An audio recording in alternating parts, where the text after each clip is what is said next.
FM. Kita bersama dengan saudara Umar Uzair yang berusia 26 tahun. Merupakan seorang penulis, pemuisi dan juga penyanyi. Merupakan seorang Setiausaha Agung Numera Nusantara Melayu Raya, Persatuan Sastrawan Numera Malaysia.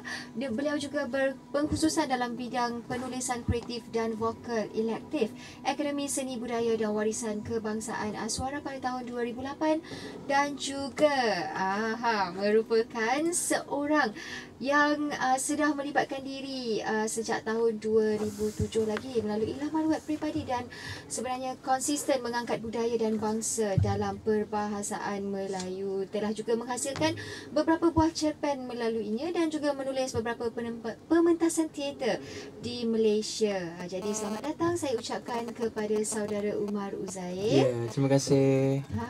Macho tak suaranya? Macho pula. Terima kasih. Ramai sebenarnya Umar yang cakap handsome lah itu. Macam mana tu? Saya sedang membiasakan dengan pujian-pujian tu.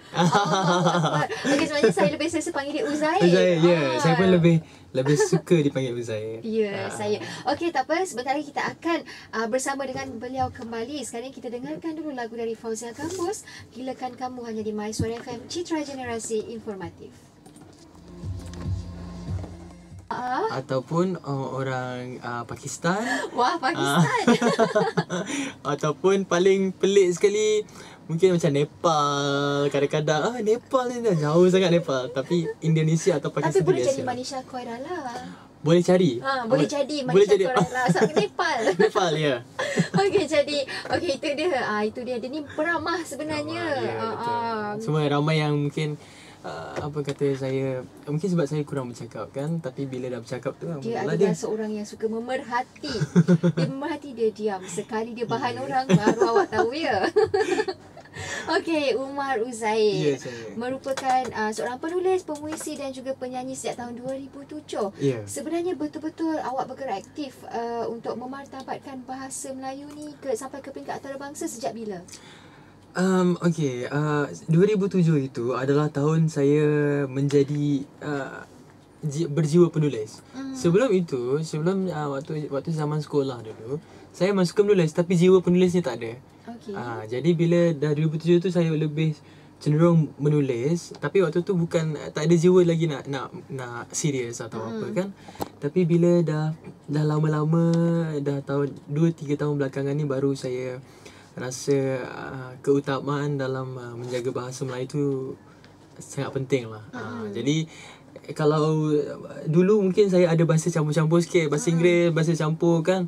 Bahasa rojak. Ya, bahasa rojak. Tapi setahun dua ni saya memang sudah tidak menggunakan lagi bahasa rojak. 100% bahasa Melayu. Okey. Jadi sebenarnya ada tak mereka atau orang yang mendorong awak untuk mungkin menasihatkan awak, yang membuatkan awak rasa terdorong untuk menjadi memartabatkan bahasa Melayu ke peringkat antarabangsa? Yang kalau nak cerita yang mendorong, diri saya sendiri yang mendorong. Saya sendiri adalah pendorong kuat saya. Dan untuk yang luar mungkin saya rasa yang paling dekat adalah sastrawan negara Datuk Kamala. Mengenali dia adalah satu proses kreatif yang sangat istimewa pada hidup saya lah. Jadi dia yang banyak membawa saya ke depan. Kalau saya tidak kenal dia, mungkin saya masih nobody lagi lah. Masih tidak dikenali dengan mungkin saya tidak di My Suara FM hari ni. Wow. Saya ada menonton video Umar Uzair yang buat persembahan di Padang, Indonesia. Ya, saya. Itu bila tu? Itu tahun lepas. Saya diundang untuk Sumbar Talenta. Sumbar Talenta tu Sumbar tu Sumatera Barat. Talenta tu talent lah. Talent. Kira di sini macam Akademi Fantasia lah. Sumbar Talenta tu satu ajang pencarian bakat yang terkenal di sana. Dan saya diberi satu tanggungjawab yang sangat istimewa sebagai bintang tamu di sana. Dan menghiburkan orang-orang Padang di Indonesia. Dan sangat baguslah, budayanya sangat indah di sana. Itu dia. Jadi budayanya sangat indah. Jadi awak rasalah kalau macam dari segi penulisan, penghasilan buku, sebenarnya apa yang membuatkan awak macam orang kata memberi ilham siapa, mungkin awak ada seseorang yang memberi awak ilham untuk menghasilkan sesuatu cerpen, karya ke macam mana kan. Jadi dalam awak punya penulisan yang saya kira dah banyak buku awak ni sebenarnya. Banyak. Jadi untuk setiap buku tu adakah dari penghasil seseorang, buku tu tentang seseorang ke? Contoh Apa Kau Rasa, teater. Itu teater tahun 2007. Apa Kau Rasa itu awak skrip tulis? Yes, di skrip tu saya tulis. Kalau dia ada cerita tahun itu saya tulis untuk satu pertandingan penulisan skrip di radio tahun 2 tahun awal lah. Mungkin 2005 2006. Jadi saya buat skrip tu tapi tidak dihantar ke stesen radio, tapi ramai cikgu-cikgu saya kata naskahnya bagus dan harus dipentaskan. Tapi waktu itu saya belum lagi ke Akademi Seni. Tahun tu masih saya lagi di Segi College dalam jurusan Multimedia Design. Jadi saya ambil kesempatan untuk mementaskan dia waktu itu.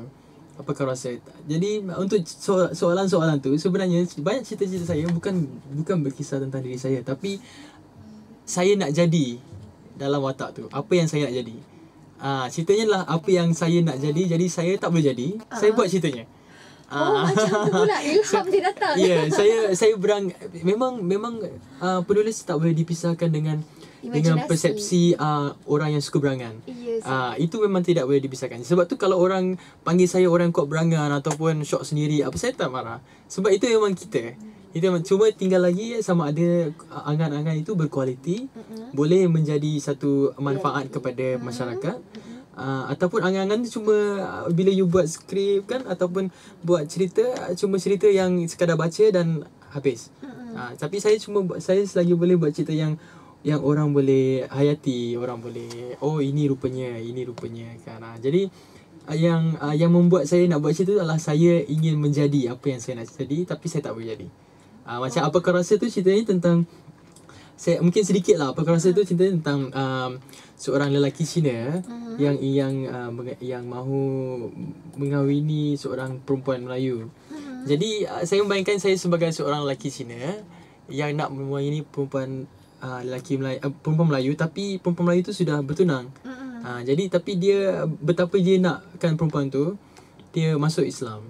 Tapi dia belum tahu lagi perempuannya sudah bertunang. Jadi dia ada konflik di situ lah. Jadi maksudnya saya menjiwai diri saya sebagai seorang lelaki Cina. Okey, jadi bermakna kesudahan cerita tu sedih ke gembira? Kesudahannya ironi lah, dia sedih. Maknanya ceritanya tak kesampaian kan. Itu saja. Cerita tak kesampaian. Ingatkan daripada kisah sendiri tadi. Bukan kisah sendiri. Mungkin ada dalam buku-buku tu yang daripada kisah sendiri. Tapi tak apa, kejap lagi saya nak tanya dia. Sekarang kita dengarkan dulu lagu, memang ini adalah lagu kegemaran daripada Umar Uzair. Lagu daripada M. Nasir dan juga Siti Nurhaliza, Bagaikan Sakti, hanya di My Suara FM, Citra Generasi Informatif. Saya panggil Uzair Okey. Ataupun Yuyu. Umar Uzair kan, Yuyu. Ya Rabbi, Yuyu pun boleh. Okey, jadi kan Uzair, macam sepanjang awak melibatkan diri di dalam bidang penulisan ni, apa reaksi daripada masyarakat sekeliling dengan penerimaan mereka terhadap karya-karya yang awak hasilkan?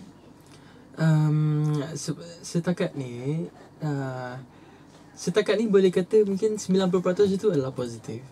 Yang lagi 10% tu adalah mungkin kritikan-kritikan yang mungkin tidak berapa senang dengan gaya saya kan. Gaya tu maksudnya adalah saya cuba untuk membawa persepsi penulis.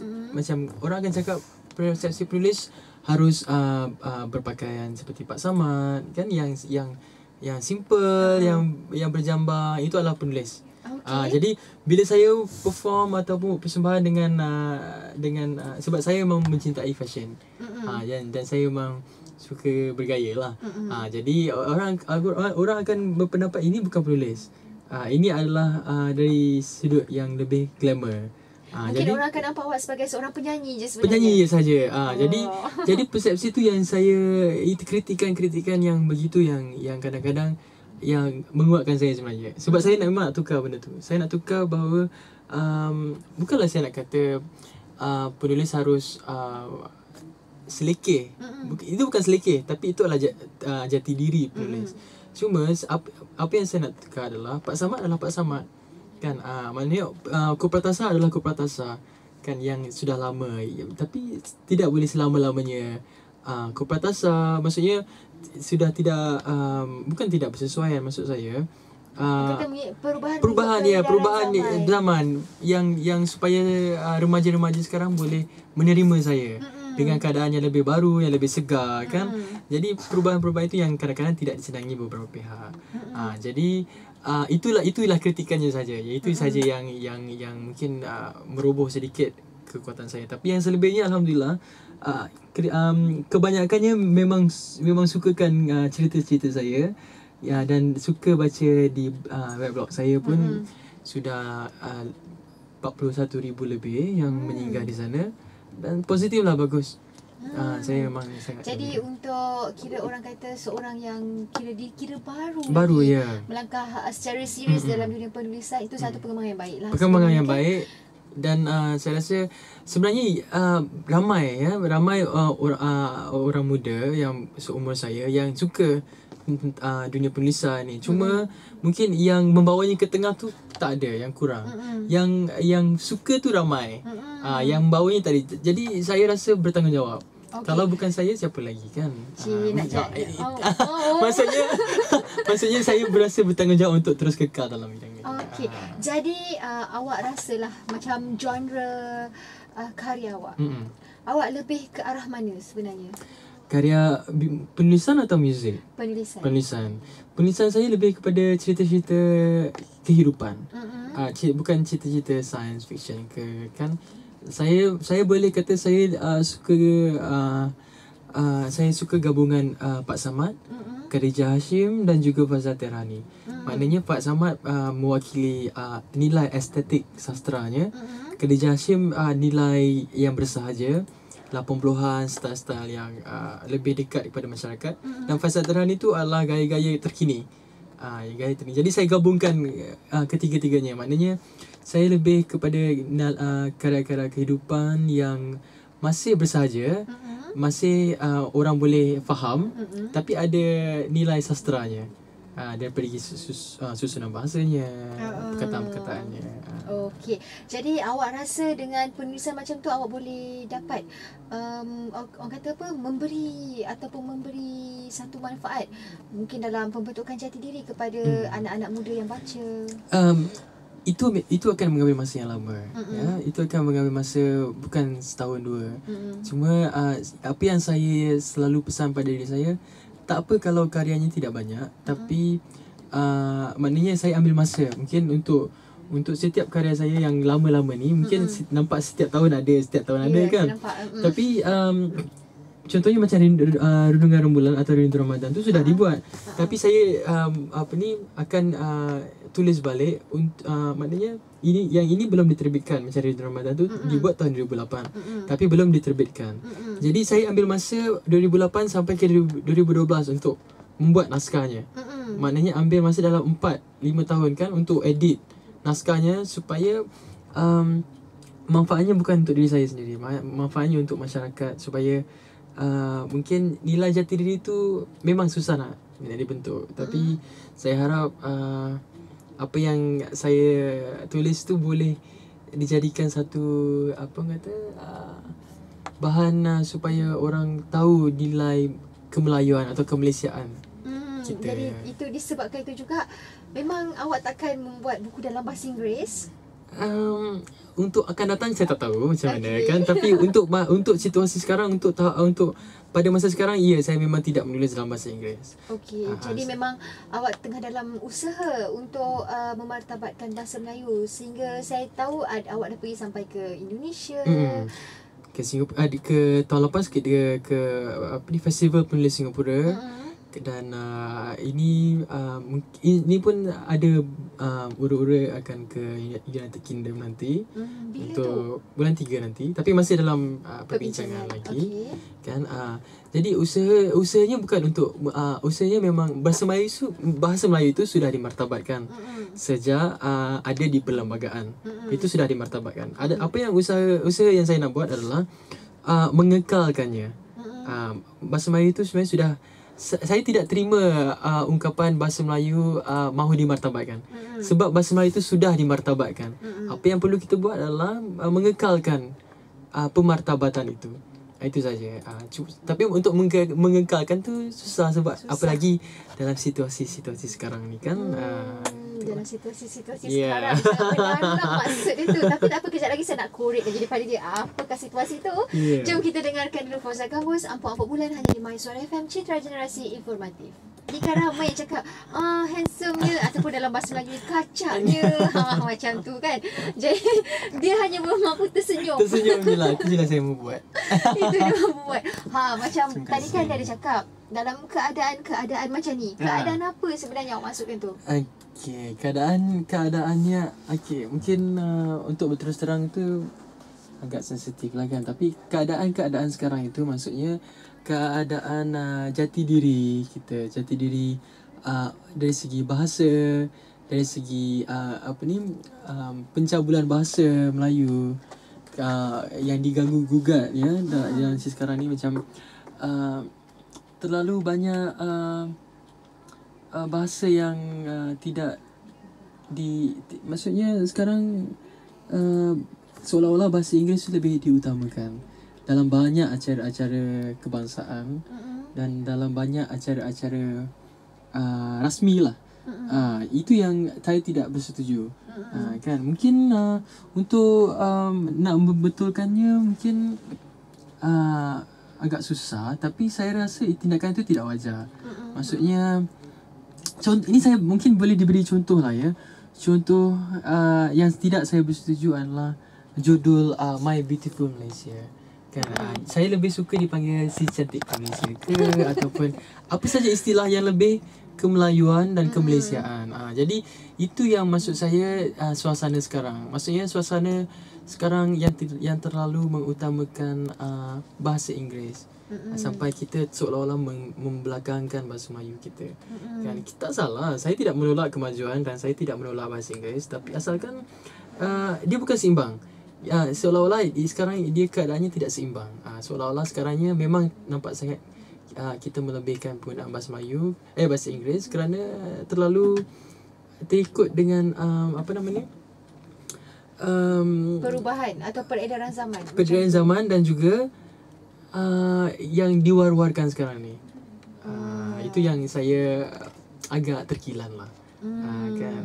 Tapi mungkin dalam sebab awak sendiri pun mempunyai follower yang ramai, insya-Allah mana tahu mereka ni semua cakap tak naklah cakap dalam bahasa Inggeris, nak cakap dalam bahasa Melayu. Tapi saya tanya dia balik, siapa cakap macam ni? Umar Uzair. Tapi memang saya respon tu memang dah boleh nampak kalau di Facebook saya ataupun di email-email saya ya. Saya dah boleh nampak sekarang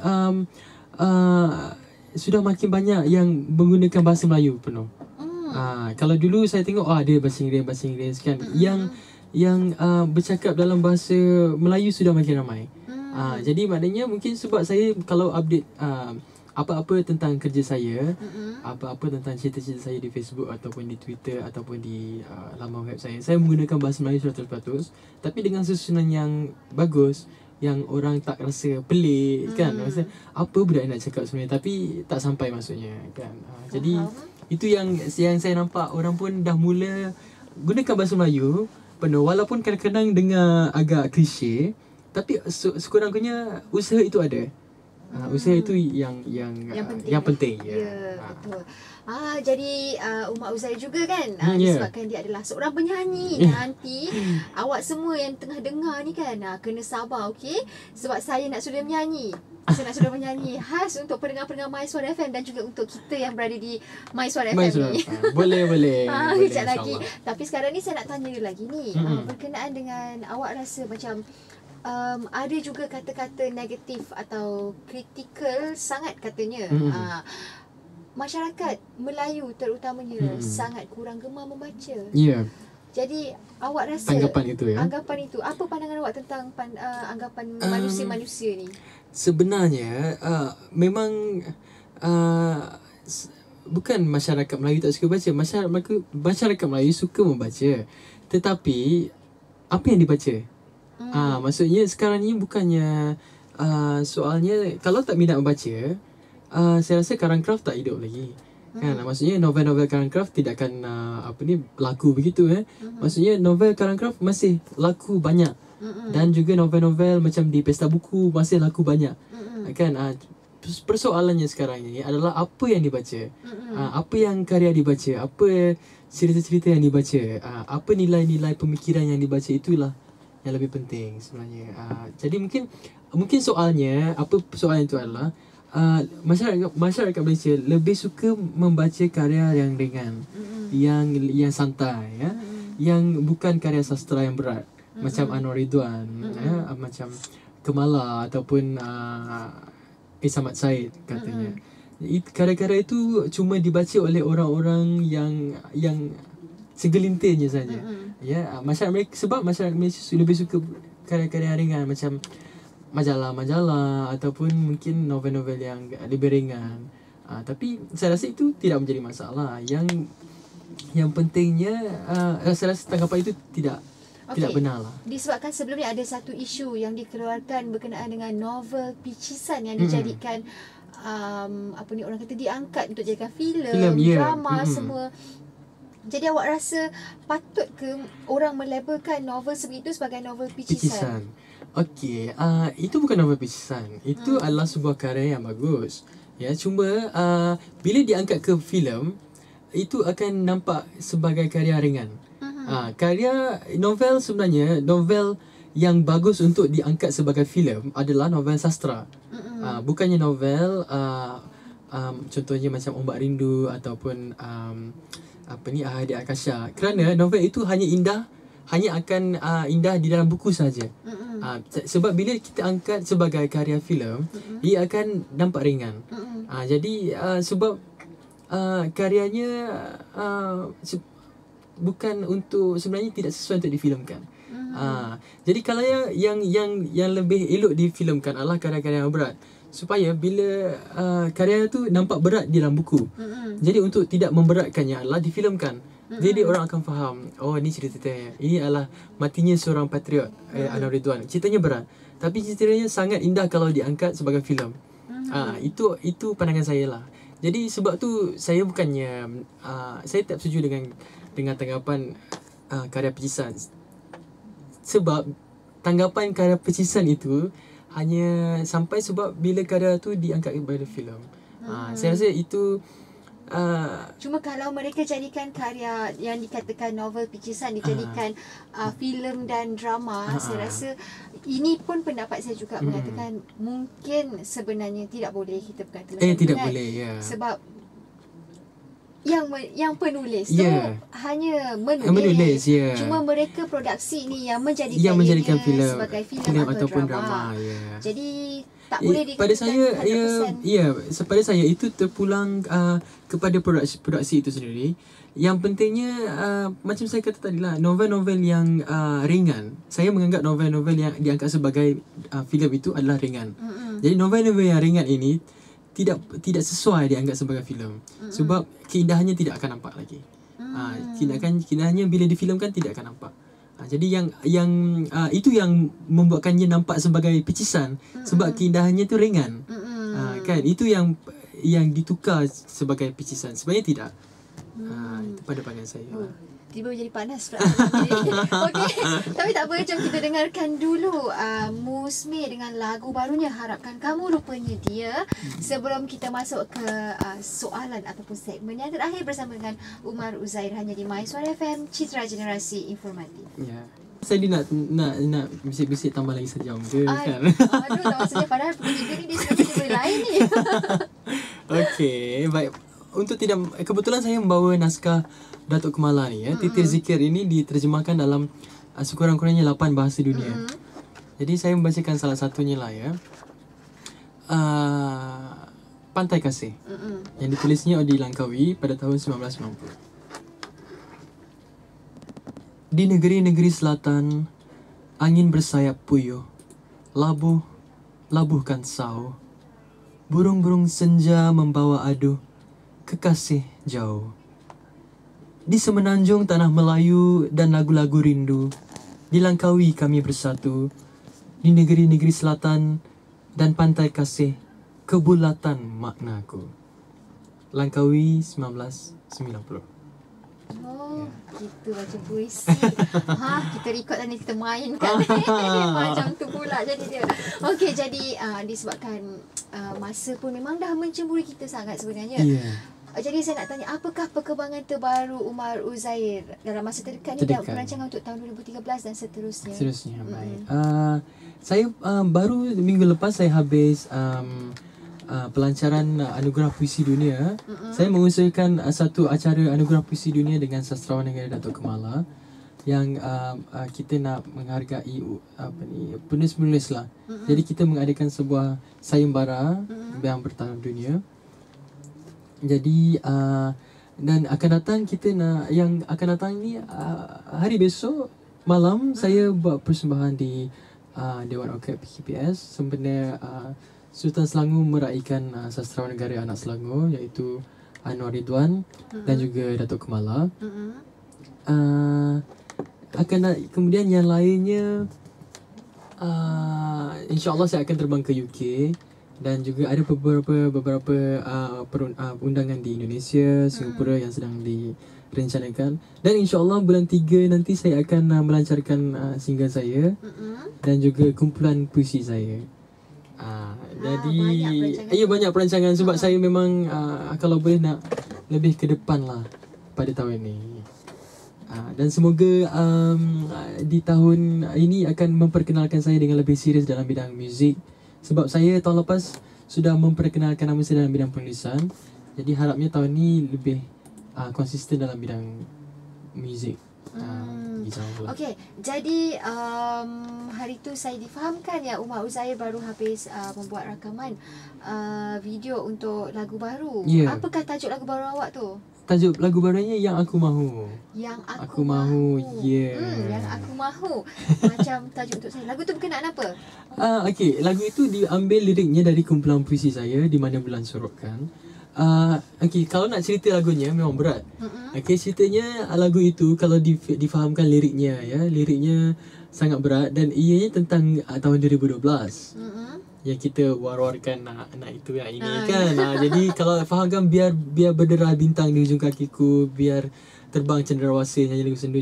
Liriknya tentang betapa takutlah, perasaan takut saya kan.